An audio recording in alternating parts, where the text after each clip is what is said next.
Kerala vision news Kottayam.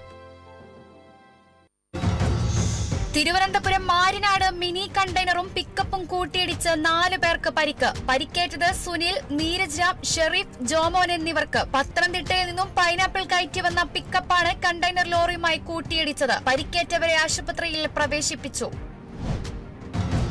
Palakkad പട്ടാമ്പിയിൽ ആനക്കൊമ്പുമായി 2 പേർ പിടിയിൽ. പിടിയിലായത് മഞ്ഞുലുങ്ങൽ സ്വദേശികളായ ബൈജു, രത്നകുമാർ എന്നിവരെ. ആനക്കൊമ്പുകൾ വിൽപ്പനയ്ക്ക് വെക്കുന്നതിനിടെയാണ് പ്രതികളെ പിടികൂടിയത്. കോടതിയിൽ ഹാജരാക്കിയ പ്രതികളെ റിമാൻഡ് ചെയ്തു.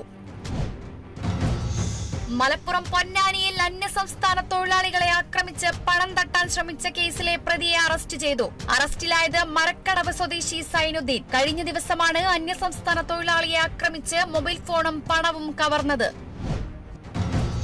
മലപ്പുറത്ത് ഒരു കുടുംബത്തിലെ 3 പേർ തീ പൊള്ളലേറ്റ് മരിച്ച മണികണ്ഠന്റെ മക്കൾക്ക് ധനസഹായം നൽകണമെന്ന് BJP സംസ്ഥാന എക്സിക്യൂട്ടീവ് മെമ്പർ KK സുരേന്ദ്രൻ. അനാഥരായ കുട്ടികൾക്ക് അടിയന്തരമായി ലൈഫ് പദ്ധതിയിൽ ഉൾപ്പെടുത്തി വീട് നൽകാൻ അധികൃതർ തയ്യാറാകണമെന്നും സുരേന്ദ്രൻ.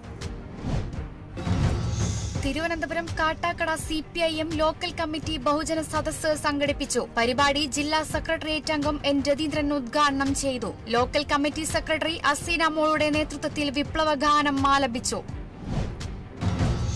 മലപ്പുറം മെടപ്പാളിൽ ബ്ലഡ് ഡോണേഴ്സ് കേരളയും പൊന്നാനി താലൂക്ക് കമ്മിറ്റി ഫോറം സെന്ററും സംയുക്തമായി രക്തദാന ക്യാമ്പ് സംഘടിപ്പിച്ചു. ക്യാമ്പ് സംഘടിപ്പിച്ചത് Thrissur Amala medical college blood സെന്ററിന്റെ സഹകരണത്തോടെ. ക്യാമ്പിൽ